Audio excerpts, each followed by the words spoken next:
Halfway through the challenge with Kiara LaShae, you guys.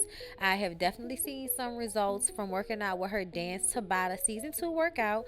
So y'all can get booty bands, water bottles, weight snatchers, yogi fits, anything that you need to work out and get your workout journey popping with Kiara LaShae. And also, don't forget to check out ISOT because it definitely helps getting rid of bloats. So go ahead and get down below in my description box and check it out, y'all. Get this workout journey popping. Hey everybody, what's up? It's your girl Bondi Blue, and I am back for another Real Housewives of Potomac. Okay, I hope y'all are doing good, cause I'm doing good. Okay, let's go. Look, I'm happy I'm doing good. We didn't know what was gonna be going on today, y'all, but you know, okay, just knocking them hurricanes out one after another. Bow. Like we did something. Bow. Right in the kisser. Right in the kisser, hurricane. Right in the kisser. Okay. Okay, look, anytime that I don't have to worry about, any more degradation to my property, I'm gonna, go ahead and rejoice to that. So, moving along, Gizelle. The episode starts off with Gizelle being very awkward and lacking in rhythm at a dance class with her oldest daughter, Grace, who looks so much like her. You know what I'm saying? They resemble each other so much. Beautiful, beautiful girl. And, she's annoying and weirding her daughter out the entire time they're doing this class. And after they sit and have a conversation, and Gizelle wants to know if she is annoyed with her, if she is annoyed with Jamal, or if she's just annoyed altogether with the situation. And Grace is choosing her words wisely, but you can tell that there's just, I'm not going to say it all on camera. It was funny because at some point it seemed as if she didn't know what was going on and why all of the people who were a part of the class were coming back into the class after they had left. And Gizelle had to explain that they were there to stretch. And I'm kind of like, that's so weird. That little girl really don't want to be on these cameras and y'all making her do it. Oh my God.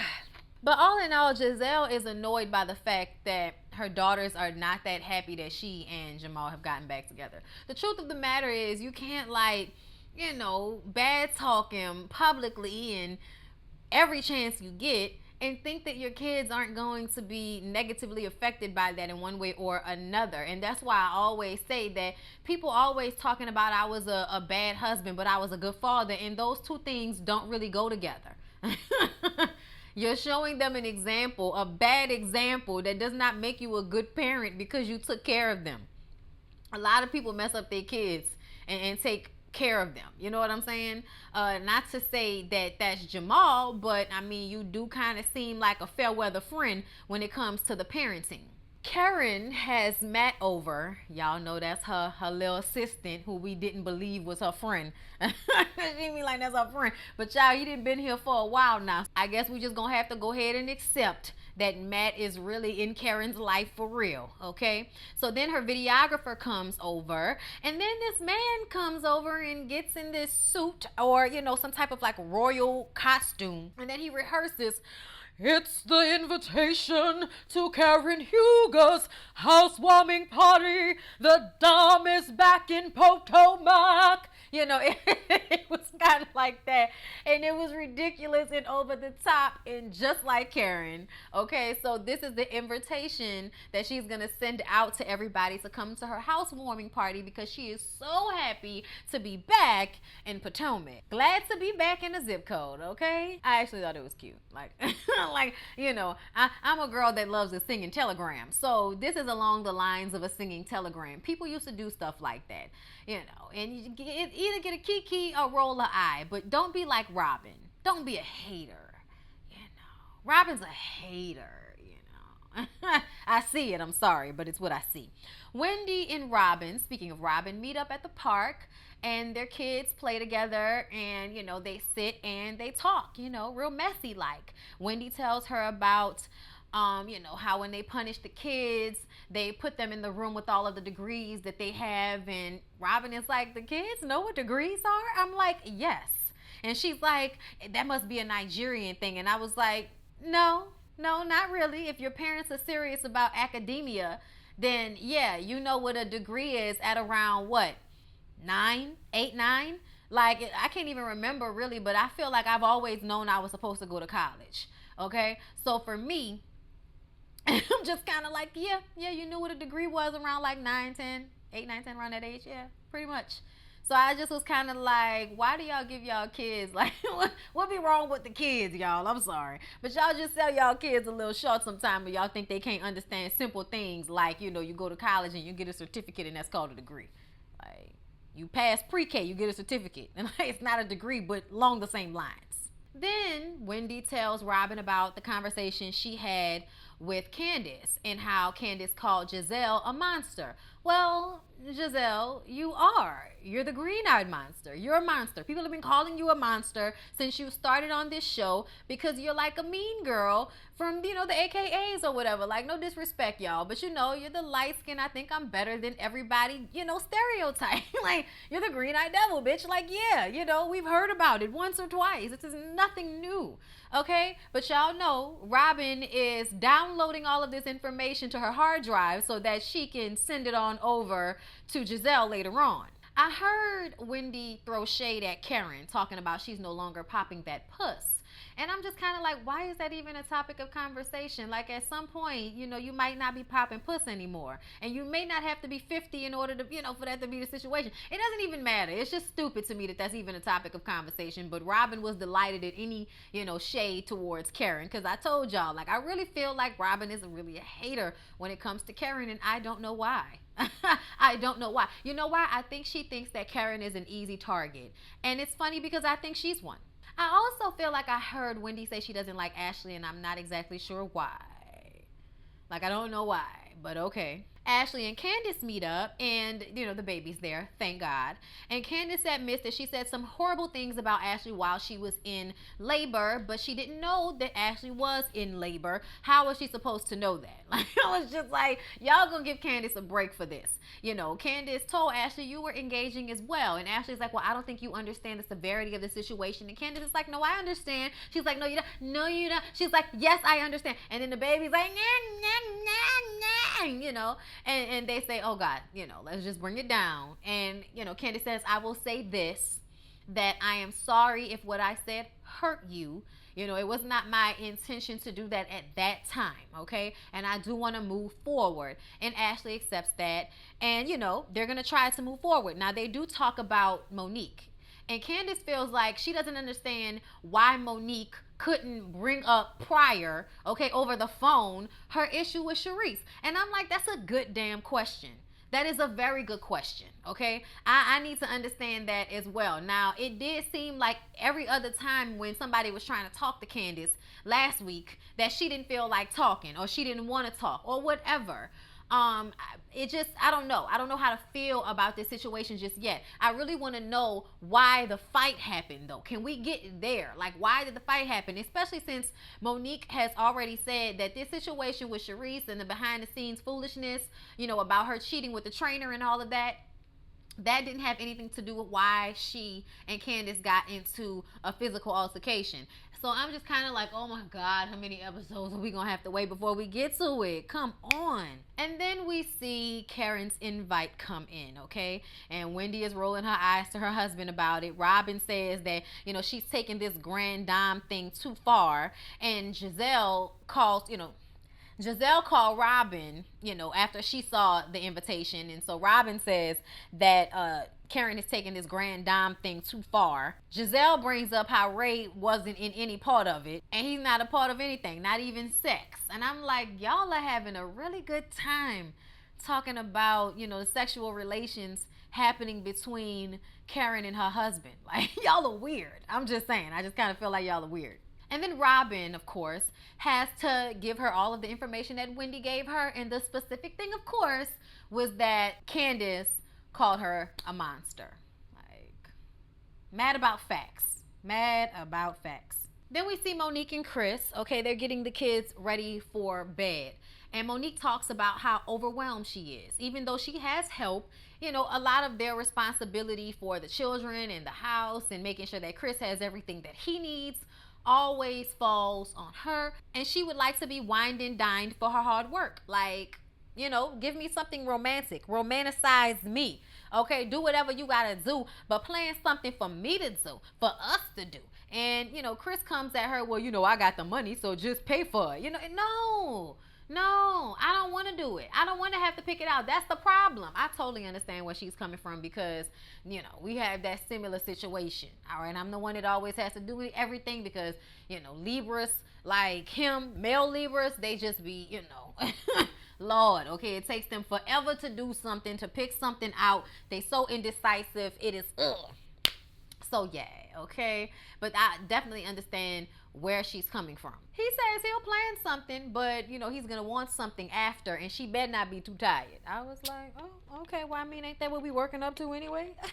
Candace and Chris go have a little picnic in the park, and they talk about the possibility of having children.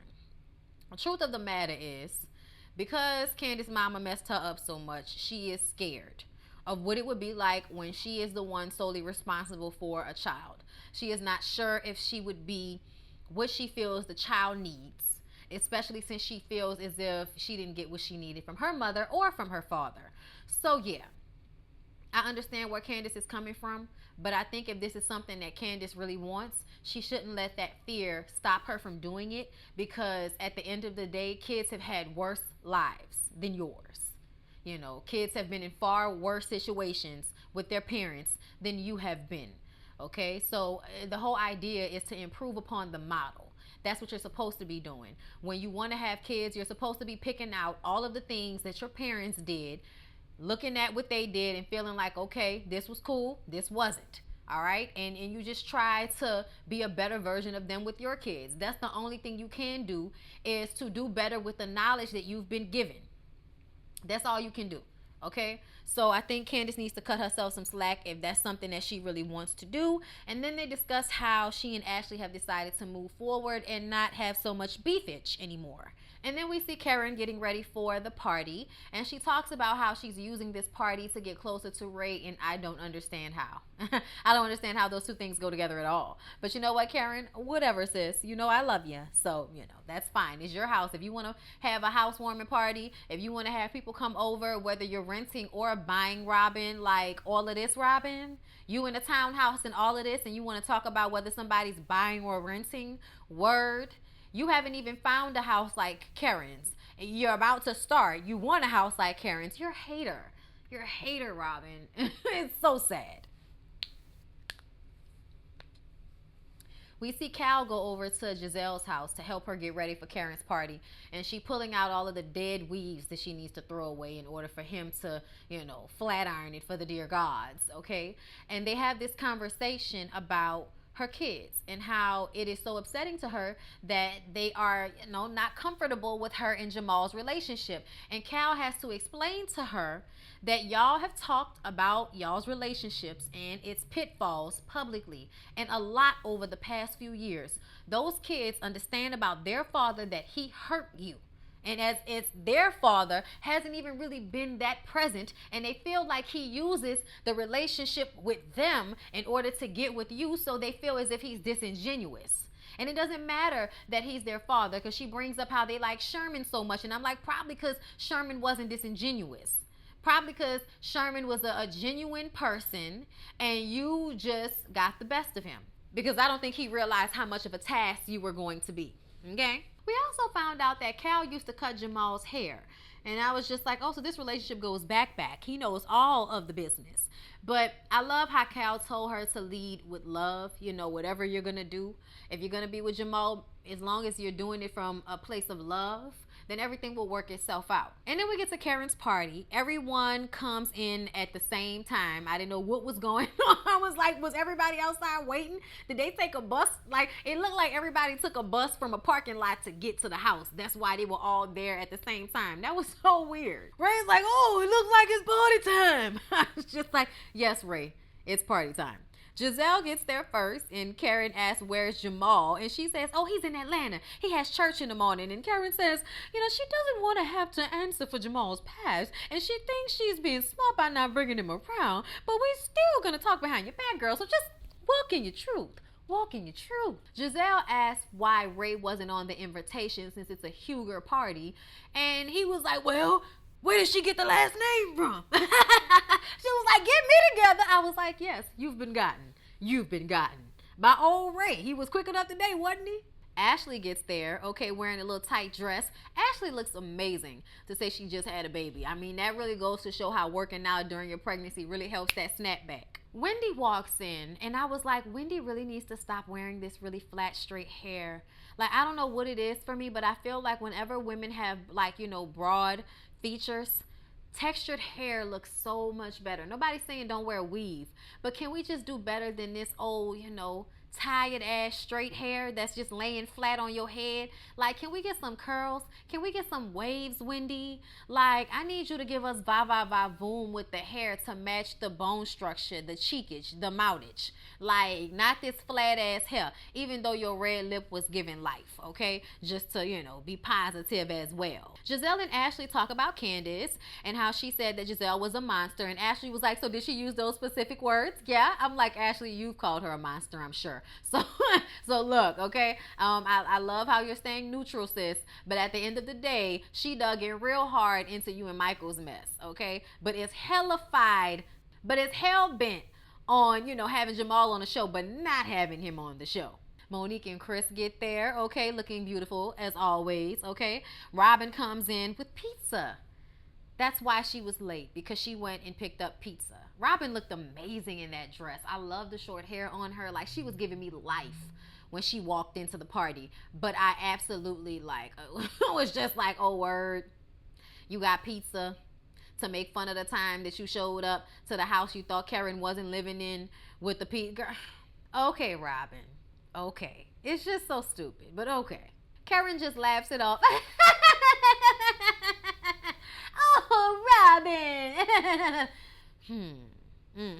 And then she points out how all of the wine stoppers have K's and not H's. And I'm like, well, you get over it. It's not like the man isn't here. He lives at the house. It's their house. She wanted to throw a party, and he just showed up like most men do. Like your man would do, if he would even show up. So please cut it out. Candace goes over to Gizelle in an attempt to apologize to her for calling her house a $900,000 tear down. I wouldn't be apologizing for nothing. Gizelle brings up Candace calling her a monster, and Candace is like, I mean, yeah, I said that, but it wasn't malicious, and I know you don't think it was malicious. She was like, oh no, I do think it was malicious. I think you were being nasty and you thought you were being funny, but you weren't. Okay, I'm like, she always likes to demean, degrade, and dress people down and make it seem as if they're the worst person in the world for doing to her what she's done to them. To be very clear, she was responding to you cackling and giggling about her home search based off some information you got from her mom, which makes it even more fucked up. Because it's like, oh, go and talk to my mom so you can get tea to make fun of me about? Bitch, you're basic as hell for that, Gizelle. And the fact that you want to sit up here and grandstand and act like she owes you some apology because she read your ass down and you just couldn't come back adequately enough, that's not my fault that you can't read well enough. Okay? Like, don't come and play if you ain't up to par. Gizelle says, well, look, I can't do anything deep with you. And she was like, okay, that's fine. The friendship will be surface level the way it's always been. Nothing new. Like, oh, I'm so hurt. Like, this is not college, Gizelle. Nobody cares if you don't want to be their friend. Child, Gizelle's bathroom was so nice, but that's the only thing I'm gonna say that was nice. I mean, it was a lot of space, but jeez Louise. You know, she just don't have an eye for design in no way, shape, or form. So Ashley talks about how she has, you know, one of the younger girls in the building looking after the baby for her, and Wendy and Karen were like, oh, I can't have no young woman watching after my baby girl. I don't trust these fools. Monique was like, bring them on, baby, okay? Because if my husband sleeps around with somebody that we have watching our baby, then I need to know something about my husband. And I'm like, well, that's kind of true. But at the same time, you know, I wouldn't have nobody, you know, young and nice looking around my old man, just off principle. But I do understand what she means. Karen is talking to Ashley about Ray being ready to move to Florida just as she's catching her stride here in Potomac. And they're on season 5 and it doesn't look like they're going to be canceled anytime soon. She is not going to Florida. I wouldn't go to Florida if I was her. Child, ain't nothing in Florida. I mean, it's nice out there, don't get me wrong. You know, the beaches are amazing and all of that. But at the end of the day, child, you could retire in Potomac up in a nice house. Okay, calm down, Ray. But she's got this reality show, her perfume, and I don't think she is going to have any regrets this time around. You know, he may be 70, but she's 50. Okay, and I feel like both my mom and Lyric's mom are in their 60s, and they have a lot of vitality. Hell, my friend Kima's mom is in her 50s, and you'd never know it. So I feel like, you know, dip it and do it.